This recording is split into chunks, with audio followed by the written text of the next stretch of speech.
There is a woman in Victoria, Texas, that the town has never once looked in the eye, not out of cruelty, out of habit. Easier to look at the ground, or the sky, or the steeple, anything but the shape of her back. This is the story of the summer. The river brought a fever. The only person who knew how to stop it was the one person nobody had ever bothered to ask her name. If you have ever been judged for what people saw before they asked what you knew, this story is going to hurt in a very particular way. Her name was Aggie Monroe, and on the morning this begins, 3 men had her back against the church fence, and one of them was reaching for a small glass jar in her fist. "Give it here," the man said. His name was Denby, and he smelled of last night's whiskey and this morning's righteousness, which was a worse combination than either alone. "Ain't yours to keep." It was hers. She had cut the sage herself, 2 miles past the Guadalupe Bend, in ground nobody claimed. That fact would not matter in the next 3 minutes. Some part of her already knew it. The part that had learned this lesson at 19, in front of this same fence, this same congregation. She did not answer him. She wrapped both hands around the jar and pulled it against her chest. The motion pulled her whole crooked frame into a knot. Shoulder climbing toward her ear, head dropping low the way it always dropped, like she carried something on her back the rest of them couldn't see. Wouldn't have believed if she'd shown them. Denby's hand closed on her wrist instead. "She's been out past the town line again," said the second man. "To nobody, the way men say things to make a crowd out of an accident, picking up God knows what to poison somebody's well." The third man didn't speak. He just planted his boot against the fence rail and shoved, and the wood bit into her spine, and the jar rattled once against her ribs, and still she did not let it go. A crowd does not form on purpose. It accumulates. A woman stepping out of the dry goods store, 2 boys who should have been at their chores, the blacksmith's apprentice wiping his hands on a rag he'd forgotten he was holding. None of them moved to help. None moved to stop it either. They watched the way people watch weather. Something happening to somebody else, something that would pass. Denby twisted her wrist until her fingers opened, just barely, just enough that the jar slipped half an inch in her grip. She did not cry out. She had learned that too, a long time ago. A sound costs something. She had nothing extra to spend. What she had instead was a memory, surfacing sideways and uninvited, the way memories do when the body is busy being hurt. Her grandmother's hands, decades gone, wrapping a child's fevered wrist in a cool cloth. Saying the names of plants like a woman saying grace. Aggie had been that child once. She had grown up to be the only one left who remembered the names. None of that would save her now. What would save her was the sound of a horse coming up Main Street at a walk, unhurried, the kind of unhurried that made a crowd go quiet before it understood why. The rider didn't call out. He didn't need to. He came on at the same easy pace, and the men who had been shouting a moment before found their voices drying up in their throats. There is a way a man sits a horse when he has stopped caring what it costs him to stop something. Every soul on that street had seen that look before, on one lawman or another, and remembered what it meant. His hand came to rest near his hip, not on the grip, near it. 1,000 draws behind him already, and nothing left to prove to the 1,001st. There was something almost gentle in how little urgency the gesture carried. The stillness of a threat that has already made its decision and is only waiting to see if it will be needed. Denby's grip on her wrist did not loosen yet, but his eyes had already left her and gone to the road. Aggie kept both hands locked around the jar. The glass had gone warm from her palms. She did not look at the men anymore. She did not look at the rider either. She looked at the ground in front of her own boots, the way she had trained herself to look at ground for 19 years, and waited to find out what kind of day this was, the kind where somebody finally asked her name, or the kind where nobody ever had and nobody ever would. The horse came to a stop at the edge of the churchyard. The rider did not dismount yet. He was only looking. And somehow that was worse for the three men holding her than anything he could have said. Denby's fingers were still closed around her wrist when the rider finally spoke. "Let go of her." 2 words, not loud. He didn't need loud. Denby's head came up like a man remembering a debt he owed somebody bigger than himself. "This ain't ranger business," Denby said. "She's been stealing off town land again. Ask anybody." "I'm asking you." The rider's hand had not moved from where it rested near his hip. "Last time." Denby looked at the 2 men flanking him. Neither looked back. A crowd is brave in a group. Alone, it has nothing. The 3rd man took his boot off the fence rail first. Then the 2nd man let go of the air he'd been talking to. Denby held on a moment longer than either, long enough to decide it cost him nothing to let go last. Then he did, and Aggie's wrist came free with the jar still locked in both hands. Nobody ran. They walked. The particular unhurried walk of men proving to themselves they hadn't just backed down from anybody. The crowd dissolved the same way it had formed. The dry goods woman remembering her errand, the 2 boys remembering their chores, the blacksmith's apprentice remembering the rag in his hand. Within a minute, the churchyard held only 3 things: the fence, the woman against it, the horse. The rider swung down, a big man gone quiet with age, the kind of quiet that had been loud once. 46, maybe older around the eyes. "Ranger Wade," he said, in case she needed the name to trust the hand he was offering. He didn't offer to touch her, just the hand, palm up, room enough for her to take it or not. She did not take it. She pushed herself off the fence on her own, one shoulder climbing crooked toward her ear as she straightened. Then she looked at him. "First time since the shouting started. I didn't ask for help," she said. "I know." "Then why?" He considered the question longer than it deserved. "Because nobody else was going to." That she had no answer for. 19 years of answers for every cruelty this town could invent, and none loaded for a plain sentence spoken without pity in it. Her wrist had gone red where Denby's fingers had been. She flexed it once, testing, before admitting it hurt. The jar in her other hand had a hairline crack now from the boot against the fence rail. She held it to the light for a second, just a second, long enough to trace the crack with her thumb, the way she'd trace a bruise on somebody else's child. Wade watched her do it. He said nothing about the jar. He said nothing about the crack, but he filed both away, same place he kept the location of a man's gun before he'd decided whether to trust him. "There's a room behind the livery," he said, "empty since the last hand quit. You can sit a minute before you walk anywhere. I don't need charity." "Didn't offer any. Offered a chair." She almost smiled. It cost her something to almost do it, and he saw that too. The walk to the livery took the length of Main Street.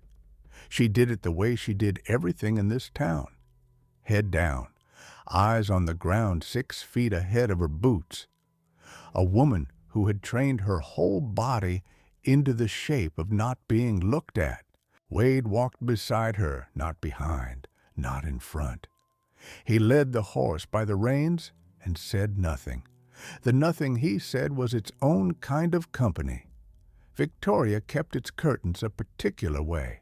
He noticed it now, walking beside a woman the town had decided not to see, half open, angled just so, enough to watch, but not enough to be caught watching. He'd lived here 8 months and thought he understood the place.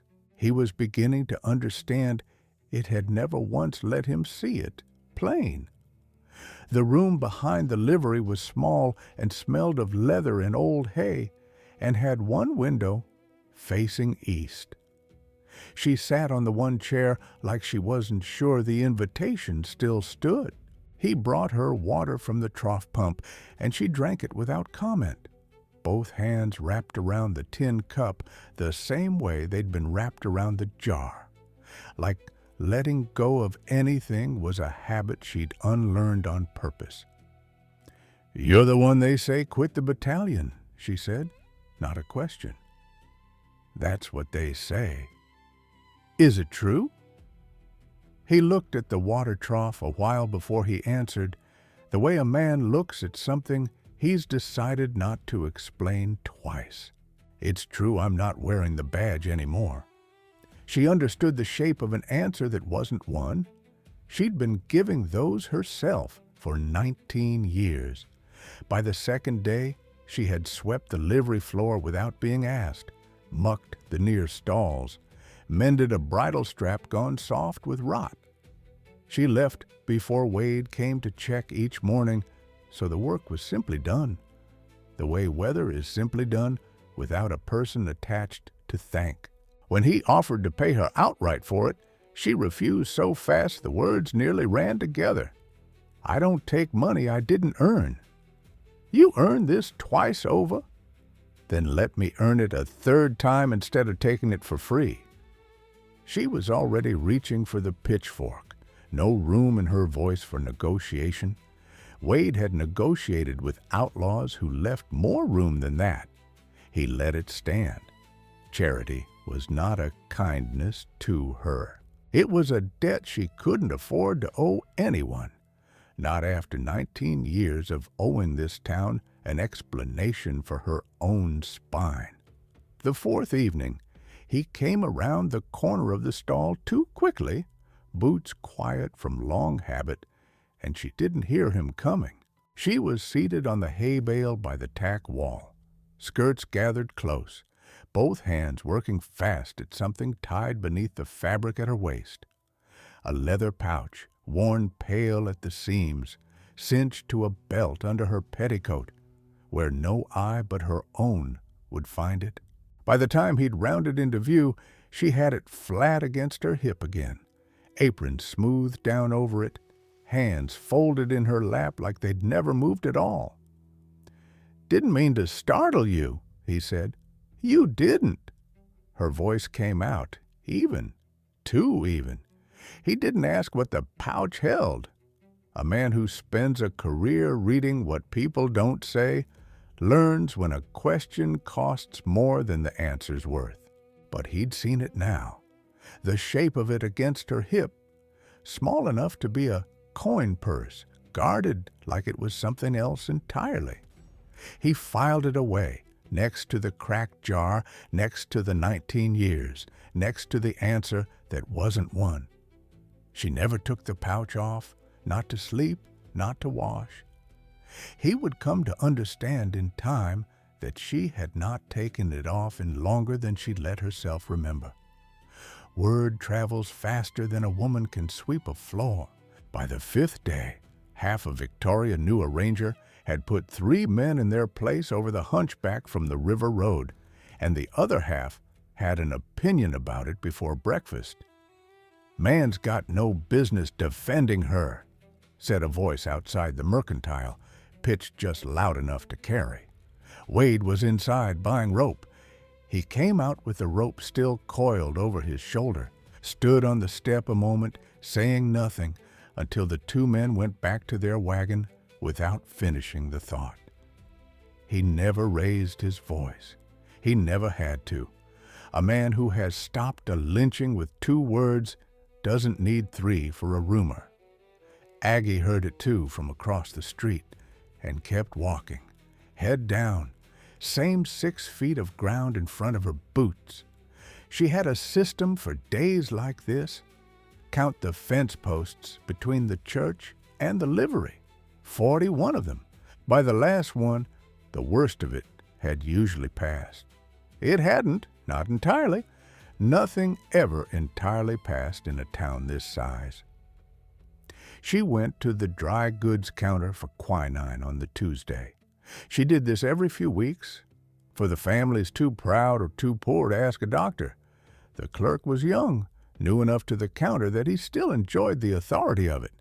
His name was Otis Prager. He had a ledger book he liked people to see him consulting. "That's the last of this batch," he said, sliding the small brown bottle toward her. $1.10. She didn't reach for it. She turned the bottle in the light instead, reading the date stamped faint into the glass, and her mouth went tight. "This turned 8 months ago." "It's what come in. It won't break a fever. It'll just make the stomach worse alongside it." She set it back on the counter, gentle, both fingers still on the glass a beat longer than setting it down required. "You'd be selling them nothing." Otis's ears went red before the rest of his face caught up. A crowd had gathered the way crowds gather in a store. 3 women pretending to examine thread, all of them listening. He did not like being corrected in front of paying customers. He liked it less for being right. "You a doctor now?" "No," she said. "Just somebody who's read the label." She left without the bottle. Otis kept it on the shelf another 2 weeks before he threw it out himself, quietly, so no one would remember whose word had made him do it. But he remembered. A man like Otis keeps a ledger for more than stock. The Callahan boy took sick that same week. Nothing worse than most children caught in high summer. A throat gone raw. A fever past what his mother liked. Aggie left a folded cloth on the porch rail before sunup, boiled soft, wrapped around something dark and bitter smelling. No note, no name. Mrs. Callahan found it and nearly threw it in the yard. Nearly. By evening, the boy's fever had broken enough that he asked for supper. Mrs. Callahan stood on her porch a long while after that, looking down the road toward the river, toward where the cloth must have come from. She said nothing to anyone about it. Some gratitude has nowhere to go and just sits in the chest instead. Wade heard about the boy secondhand, the way he heard most things now, sitting outside the livery in the evening, boots up on the rail, listening to Victoria talk without meaning to be listened to. "Where'd you learn the fever cloth?" he asked her, the 4th such evening, not looking over. He'd learned by then that she answered easier to a question aimed at the horizon than one aimed at her face. "My grandmother." 3 words. She offered no more, and for a while he let it sit there unfinished, the way she'd let his badge sit unfinished the first night. "She teach you the rest of it too?" "Enough of it." He didn't push. He'd spent 14 years learning which doors a man knocks on twice, and which ones he waits for. When she wanted to say more, she'd decide that on her own schedule, same as he had about the battalion. An old rancher asked him about it outright that week, wanting the story plain. Wade only turned the coffee cup a half turn in his hands before answering. "I stopped being useful," he said. "Seemed honest to stop wearing the badge along with it." It wasn't the whole truth. It wasn't a lie either. He'd gotten good these 14 years at handing people exactly enough truth to end a conversation. The heat that July sat over Victoria like something with weight to it, pressing the dust flat against the road. The Guadalupe ran low and brown and slow past the landing where the boats came up from the coast. Everyone said the river was due for its first steamer of the season. Everyone said it the way people say things about weather. Inevitable, unremarkable, nothing to plan around. The Constance came up from the Gulf on a Thursday morning, riding low with cotton and mail and 6 passengers 3 days off the sea. Nobody on the landing thought to ask what else might have come aboard besides the cargo manifest. 3 days later, the Hargrove girl didn't wake for breakfast. Then the miller's wife. Then 2 children on Bell Street and a widow near the church. Old man Tillotson hadn't missed a morning at the feed store in 19 years. He didn't come in that Monday either. 6 households, 6 beds that wouldn't empty by evening. Victoria had seen fever before.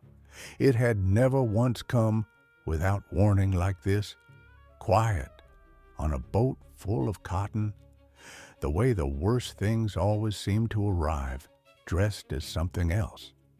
By the second morning, Dr. Abernathy did not answer his own door. His housekeeper found him at dawn, soaked through the nightshirt, muttering names that weren't hers. Word went down Main Street faster than any rider could have carried it. The one man in Victoria who knew how to read a fever chart was now inside one himself. Nobody stood behind him. No second doctor, no understudy. Just a black bag on a shelf and a town that had never once needed a plan for this. Panic in a small place does not look like screaming. It looks like doors closing early. The mercantile sold out of vinegar and camphor by noon. A line formed at the well that hadn't been there in years. Every mother on Bell Street boiled water for reasons she couldn't fully explain even to herself. Fear wants a task. Any task. It does not much care if the task helps. Silas Kepler owned the livery. By his own accounting, that meant he owned everything that happened inside its walls, the room behind it included, and whatever lived in the room behind it. He had let Wade keep a hired girl there without much thought. Then his own boy spiked a fever that evening, and thought turned out to be exactly what Kepler had time for after that. He came around at dusk, while Wade was down at the landing helping haul barrels off a delayed barge, and found the door to Aggie's room unlatched. She was at the pump out back, elbow deep in a washtub. She did not hear him go in. Kepler had heard the word passed twice that week. Bruja, spoken low by an old teamster, half a joke, half not. It had lodged somewhere in him, the way a word does when a man is frightened and needs one to blame. He went through her things with his mind already made up about what he'd find. The trunk first, then the shelf, then the space beneath the cot, where his hand closed on leather instead of dust. The pouch, worn pale at the seams, the belt still cinched around it from where she'd set it down to work. He carried it into the light before he opened it, some old instinct telling him a thing that had been hidden this carefully should at least be looked at properly. His fingers weren't steady. Fear does that to hands, same as cold does. Inside was a book. Not a Bible, not a ledger, cracked leather, soft as cloth at the spine, pages gone amber with handling, 3 different inks, 3 different hands, one careful and old-fashioned, one quick and slanted, one that matched neither. Kepler had never learned much beyond his letters, but he knew German script when it stared back at him, dense and foreign down the left margin. Beside it, in English, numbers, dates, a tally that meant nothing to him and everything to somebody. He did not read the words. He read the shape of them, and the shape was enough. "Devil's book," he said out loud to the empty room. Saying it made it true. That was all a frightened man ever needed. Aggie came in from the pump with her sleeves still wet and found him standing over her cot with the pouch open in his hands and the book turned toward the window light. Neither of them spoke for the length of a breath. She set down the wash rag. Her whole crooked frame went very still, the stillness of an animal that has just heard the snap of a branch behind it. "That's mine," she said. "Then you tell me what it is." She crossed the room and took it from him before he'd decided whether to let her. Her hands closed around the leather exactly as they'd closed around the jar at the church fence. Letting go was a thing she had unlearned a long time ago, on purpose. "It's my grandmother's." "Your grandmother's what?" Kepler's voice had climbed an octave he didn't seem to notice.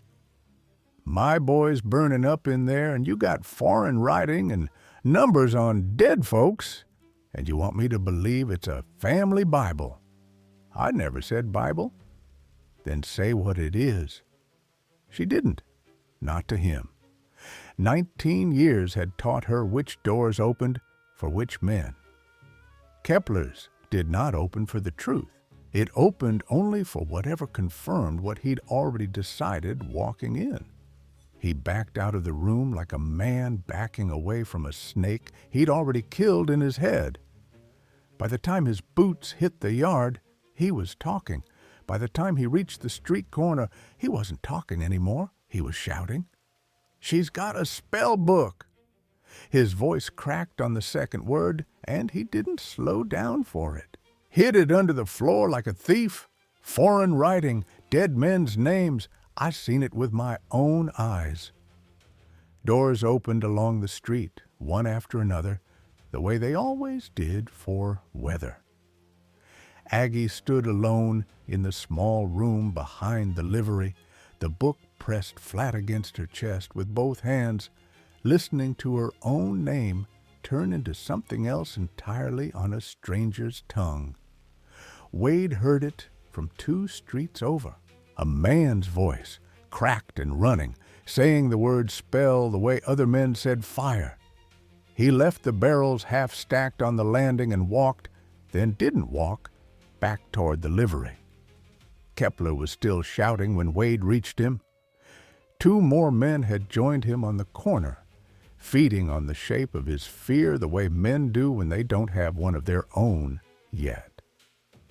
"She's had a devil's book hid under that cot the whole time," Kepler said, seeing Wade and pointing like the accusation needed a witness. "My boy's dying in there, and she's been keeping foreign writing on dead folks under the floor. You go through her things?" The question landed different than Kepler expected. He opened his mouth to answer the fear in it and found only the fact instead, plain and ugly in Wade's face. Somebody had to. Nobody asked you to. Wade didn't raise his voice. He never had to. "Go home, sit with your boy." Kepler went. The other 2 didn't, not right away. But a rumor needs a mouth to keep it warm, and Wade's stare put enough cold on the corner that they found somewhere else to be within the minute. He found her in the room behind the livery, sitting on the cot with the book flat against her chest, both arms locked around it like she'd already lost the fight over it and meant to keep the body anyway. "Kepler," she said, before he could ask, "he went through my things." "I heard." "Say it plain, then. Whatever you came to say." Wade pulled the one chair close and sat, elbows on his knees, the way a man sits when he means to stay a while. I didn't come to ask what's in the book. Everybody else has. I came because you look like somebody about to run, and there's nowhere in this county you'd get to before the story does." That she had no ready answer for. She looked at the book instead of him. Her thumb moved along the cracked spine, the same motion over and over, like counting something only she could feel. "My grandmother came from a town outside Fredericksburg," she said finally. "German. She crossed the water in '51. The fever found her people before they'd been in this country 2 winters." She stopped, started again, slower. There wasn't a doctor for 30 miles that would ride out for immigrant folk. Wasn't one that tried, anyhow. She buried a husband and 2 of her own children in the same month. Decided she wasn't burying a 3rd. She opened the book at last, turning it so the window light fell across the page instead of her lap. She taught herself. Cloth and cold water and what to boil, what not to. Lost the fever twice more in her lifetime in that same house. Didn't lose anybody else to it. Wrote every case down, what she tried, what worked, what didn't, and why she thought so. Passed the book to my mother. My mother added her own hand to it. Out in Karnes County, the winter fever came through there too. Her finger found a line, followed it. Then to me. Wade leaned closer and she let him. First time she'd let anyone that close to the page. 3 hands, 3 inks. Dates running down the left margin like a ledger of a different kind. Not stock and debt, but who had lived and who hadn't. A tally in a language most of Victoria couldn't read. Numbers underneath it that anyone could. This here. She touched a line dated 11 years back. 6 cases, 5 lived. Her finger moved down. This one, 4 years after, 9 cases, all 9 lived. She got better at it every time the fever came, wrote down why. And the hump never stopped your hands from learning it. It wasn't a question. She looked at him like it was the first time anyone in 19 years had said the sentence out loud, instead of just believing the opposite of it in silence. "No," she said, "it never did." Wade sat with that a long moment, the book open between them. Kepler's shouting already fading into the kind of story a town tells itself and then forgets it invented. "6 households sick already," he said. "Doctor's one of them." "I know. That book's the only thing in this county that knows what to do about it." She closed it, slow, both hands flat on the cover, like she was deciding something with her palms before her mouth caught up. "If I open that door and treat people," she said, "there's no closing it again after. Not quiet. Not from a porch rail before sunup with no name on the cloth." She looked at him. "They'll know it's me every time, and half of them will still call it what Kepler's calling it now. Some of them will. Only some? You asked for honest." Wade stood, put the chair back where he'd found it. "I didn't say all of them." She sat with the book in her lap a long while after he'd gone to check on the horses, turning it over once, twice, weighing which side of the decision it would land on. Outside, Kepler's voice had gone quiet somewhere down the street. It wouldn't stay quiet. Nothing in this town ever did. But there was an old chapel past the North Fork, empty since the circuit preacher stopped coming through, and nobody wanted it, and nobody would fight her for it either. Not with 6 beds already full and a doctor burning up in his own house. She stood, tucked the book back into the pouch at her hip, and went to find Wade before she could talk herself out of it. The old chapel past the North Fork had not held a service in 6 years. It took her half a day to make it hold anything else. She swept the floor herself. The same 41-post walk turned into 100 smaller motions. Pews dragged to the walls, 200 absent Sundays of dust rising in the window light. Wade carried water. Neither of them called it anything. By evening, there were 6 cots where the altar rail used to be, a kettle on a fire, and a sign nailed to the door in Wade's own hand. Treatment. No charge. Nobody came the first night. The second night, the miller's wife's sister carried her own boy through the door at 2 a.m, too frightened to knock. Aggie was already awake. By the end of the week, the chapel held more of Victoria than the church ever had on a Sunday. The work did not leave room for talk. Cloth into the kettle, cloth onto the skin, cloth back into the kettle. Turn the patient before the fever set the joints stiff. Watch the eyes, not for fear, for clarity. The difference between a mind still fighting and one starting to let go. Aggie moved through it the way she moved through everything, head down, hand sure, her crooked back bent lower still over each cot, as if she meant to get her whole self between the sickness and the person lying in it. Wade learned the rhythm by watching, then by doing. Clumsy with the cloths the first night, wrung them too hard, folded them wrong, earned a look that said more than the correction would have. By the third night, his hands had found the shape of it. Fever work asked nothing of a man's history, only his hands, only whether they'd stay steady past midnight. They worked past midnight most nights that week. "You didn't learn this in the battalion," she said, low, over the Hargrove girl's cot. The girl's breathing had gone easier an hour before, a small mercy. Both of them had learned to notice each one out loud. No. Wade wrung a cloth, folded it into quarters the way she'd shown him. Learned it too late to matter once? She didn't ask. She had learned, this last week, which of his silences were doors and which were walls. This one had a hinge on it.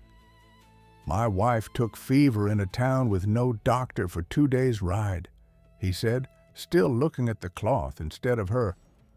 "Little place past Bexar. I was 3 counties over chasing a man who'd stolen 4 horses. Rode back the moment I heard. Made it in a day and a half. Wasn't fast enough by 6 hours." The kettle ticked outside. Somewhere down the row, a patient turned in his sleep and settled. Sat with her those 6 hours, not knowing which cloth, which way to turn her, whether the cold water helped or hurt. Nobody in that town knew either. Just people standing around a bed watching, hands doing nothing. He set the cloth down, picked up another, wrung it slower than it needed. Drawn on 11 men in my life. Never felt as useless as I did in that room. That's why you left the badge. Turned it in myself. Let the county believe whatever made the paperwork easier. Gone soft, gone too old, caught with my hand somewhere it shouldn't have been. Easier believing I'd failed at something than knowing I'd quit, because failing was all I had left to feel. She was quiet a moment, not the quiet of 19 years of practiced silence. A smaller thing, a woman turning a stranger's grief in her hands the way she'd turn a bottle to read the date. "I know that room," she said finally. 6 hours of not knowing which cloth. Had that same room in my chest since I was 7. Only thing that ever got me out was learning the cloth. That why you kept the book? Kept the book because my grandmother couldn't stand still in that room either. Decided the only way through was to make sure the next person in it knew more than she had. She looked down at the girl's cot, the small chest rising steadier now, No, it doesn't get lighter learning it, just useful instead of empty. Wade turned that over the way he turned over most things she said, slowly, more than once. He did not tell her it helped. He only worked the next cloth a little longer than it needed. They did not speak of marriage or courtship. Nothing Victoria would have had a word ready for. It sat instead in smaller currencies, coffee poured and left within reach, unasked. A blanket carried in before the cold made it necessary. The way she no longer flinched when his boots came around the stall too fast. Two people who had each stood once in a room with dying and empty hands, working now with hands that finally had something to do. The nights took on a shape, fever breaking on one cot while another climbed, the lamp low enough to save the oil, bright enough to read a pulse by. Aggie's thumb finding the cracked spine of the book before every decision, not because she needed the page anymore, she had long since memorized it, just the steadying of it, the way another woman might touch a rail before climbing stairs in the dark. On the 9th night, past 2 in the morning, a wagon pulled up outside the chapel, faster than any fever family had driven yet. 2 men, half carried, half dragged a third, through the door. An older man, silver-bearded, soaked through with sweat that owed nothing to the July heat, mumbling scripture that came apart into nonsense halfway through each verse.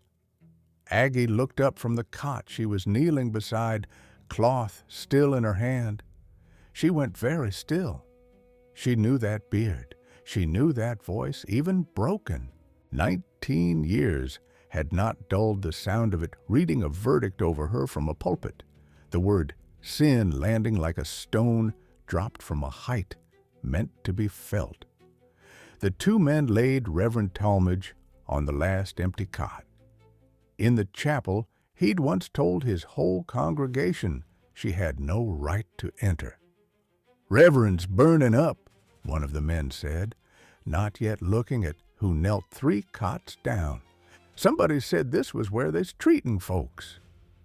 Then he saw her face, and the words ran out of him mid-sentence.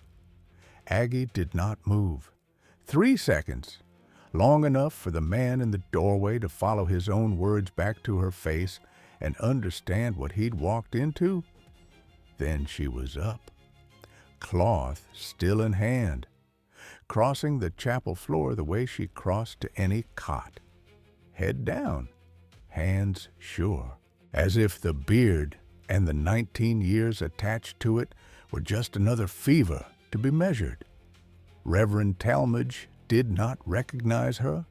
His eyes had gone past people 3 days ago, but his hand came up when she reached for his wrist, batting at air that wasn't there. One word surfaced, clean, out of the wreckage of verse. Witch. The 2 men who carried him in went still. "He don't mean it," one said. "Fever talk. He don't know what he's—" "I know exactly what he means." Aggie set the cloth down, folded it once out of habit. Nothing left to fold it for. "He's meant it since I was 19. Fever just took the manners off it." She picked the cloth back up anyway, reached for his wrist again. Talmage's arm swung wide, knocking the tin cup from the crate beside the cot. It rang once against the floorboards, rolled to a stop against her boot. Word travels faster than fever in a town small enough. By the time the second wagon came, half of Victoria's Sunday congregation already knew where their reverend lay, and who knelt beside him. Ezra Kellick told it best. The clerk who'd sold quinine gone soft as chalk, made to eat the truth of it in front of his own counter, 3 weeks waiting for a story to even the score. "She didn't come to heal this town," he told the men on the mercantile porch. "She came to bury it." Ain't a soul got sick before that woman started walking these streets with her jars and her book. Nobody asked how a woman unseen for 19 years had caused a fever off a riverboat. Grief does not require arithmetic. It only needs a name to put the blame beside. Hers already carried a mark. By full dark, 11 men and 3 of Talmadge's own deacons stood in the chapel yard. Torches, though the moon gave light enough. Someone had brought a coil of rope, not yet uncoiled, over a shoulder, like a thing carried out of habit rather than plan. Nobody had decided anything yet. A crowd that hasn't decided is a crowd still deciding. Fast in the dark, off a story told twice. Wade heard them before he saw them. He'd gone to the well for water and come back around the chapel's north corner into shapes he knew by silhouette before he knew by face. The miller, 2 of his hands, the dry goods man who owed Kellick money and voted with whoever he owed. "She stays inside till morning," Wade said, not loud. 14 years riding for the battalion had taught him a loud man in a crowd like this only teaches the crowd to shout back. Rangers got no say here. Kellick again, safe in the 3rd row. "You ain't wearing a badge, ain't wore one in a year." "No." Wade set the water bucket down slow, the way a man sets down something he means to pick back up. "I'm not." Inside, Aggie heard the shape of it through the wall. Not words, just the low pressure of a crowd deciding something, the sound a river makes before it leaves its bank. She looked down at Talmadge. His breathing had gone shallow, the kind her grandmother's book called the second turn. The fever broke from here, or the body stopped fighting it. The book sat against her hip, where it always sat. For one long breath, she let her hand rest on the leather instead of opening it. Not for the page. She'd had the second turn treatment by heart 3 years now. Just the weight of it. The way another woman might touch a door frame before walking into weather. She opened it anyway. The weight never made a fever break faster. She turned the water to boil. The miller's wife's sister stood at the edge of the yard and did not join it. The same one who'd carried her own boy through at 2 in the morning, too frightened to knock. She'd watched Aggie's hands work over that boy 9 nights running. She said nothing. She only did not move closer and did not move away. That not moving would matter later. "You'd let her walk," Kellick said to Wade, "knowing what she's brought down on this town."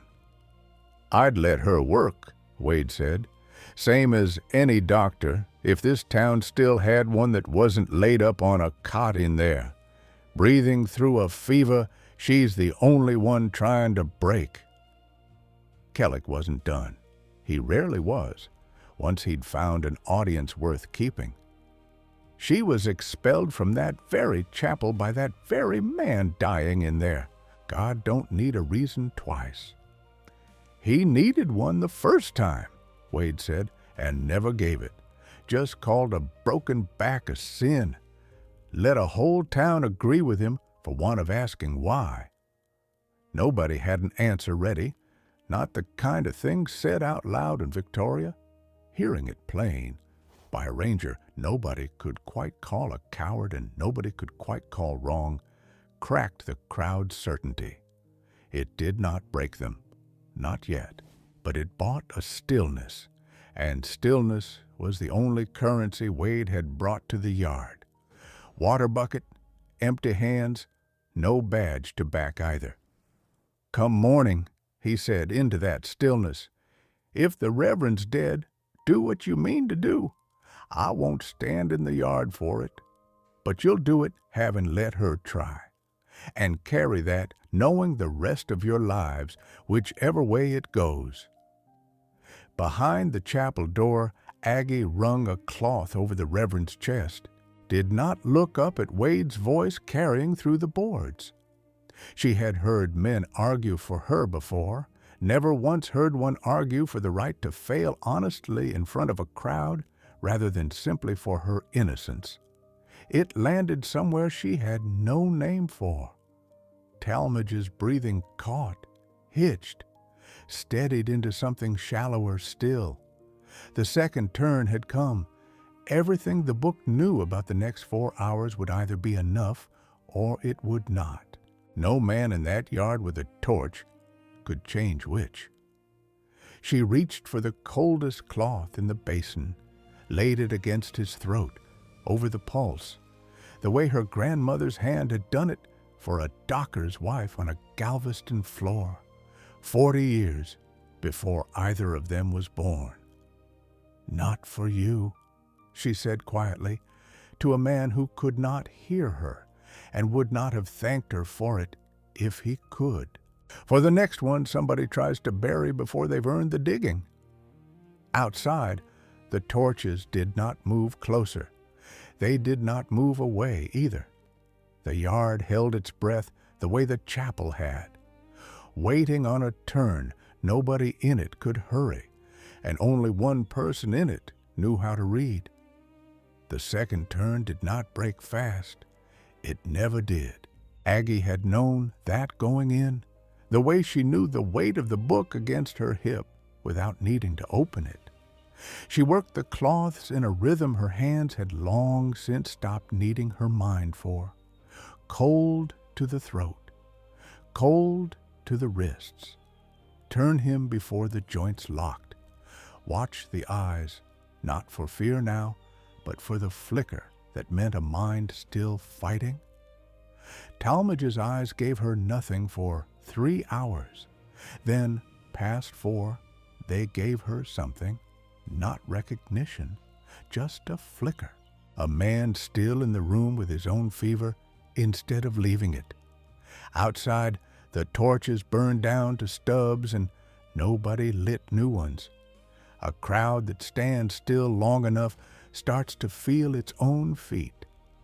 Wade never moved from the chapel door. He'd set the water bucket down once near midnight and hadn't picked it back up. Didn't need to. His hand stayed empty and his eyes stayed on the yard, and that was work enough. Kellick left before a first light, the way loud men do when the thing they promised doesn't arrive on schedule. The rest simply thinned, one silhouette at a time, until only the miller's wife's sister remained at the fence. Not closer, not gone. Talmadge's fever broke a little after 5. Aggie felt it under her palm before she saw it. The heat letting go of him the way a fist lets go of a wrist it's held too long. She sat back on her heels, did not smile. 38 years had not taught her that particular muscle. She only closed the book for the first time all night and rested both hands flat on the cover. By full light, 4 other cots had turned the same corner. The Hargrove girl sat up on her own, asking for bread. Dr. Abernathy, 3 days into his own fever, opened his eyes and asked what day it was. A question that meant he intended to see the answer through.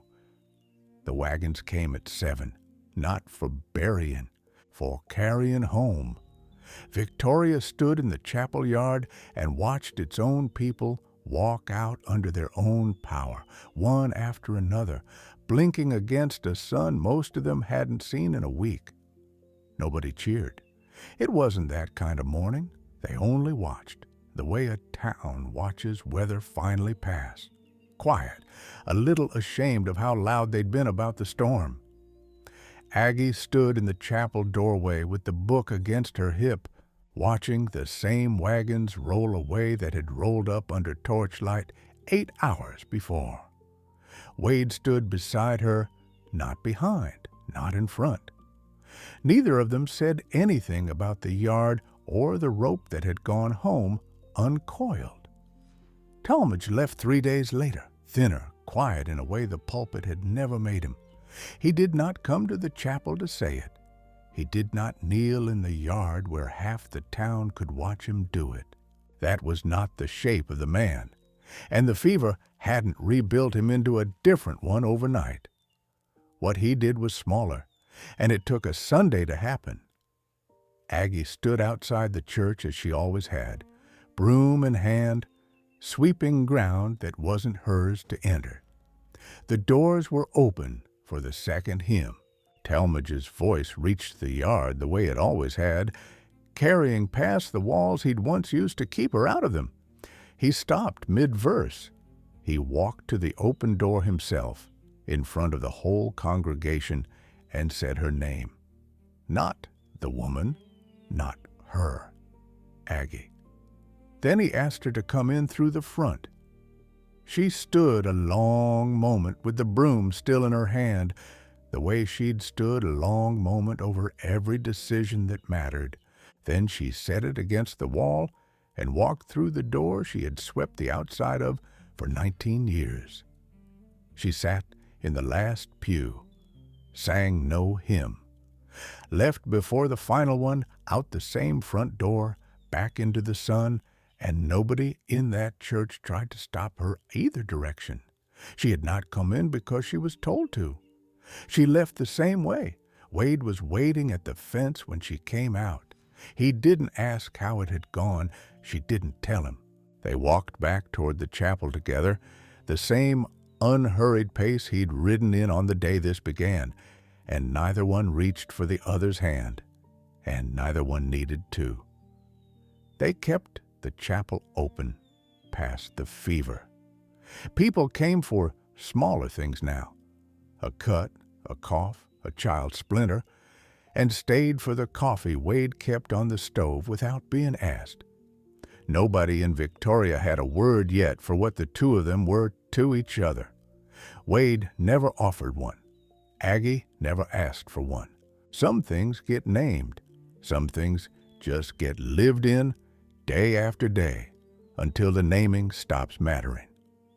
That evening, she sat by the chapel window in the last of the light and opened the book to its final written page. Her mother's hand, then nothing, then room enough for one more. She took up the pen she'd bought that spring and never used, wrote the date, wrote what she'd tried, wrote what worked and why she thought so, the way 3 generations of women before her had written it, so the next hand that needed it would not have to learn alone. The town never asked her name before the fever came. It took a summer of dying to ask what she'd always known. She closed the book on her own handwriting, resting there now beside her grandmother's German script and her mother's quick, slanted hand. 3 generations keeping a promise none of them had made out loud. The last light through the chapel window fell across the cover, worn pale at the seams, closed now on a page that hadn't existed that morning. How many people do we walk past every day without once asking their name? It's a question worth sitting with. I suspect it'll stay with you a while, too.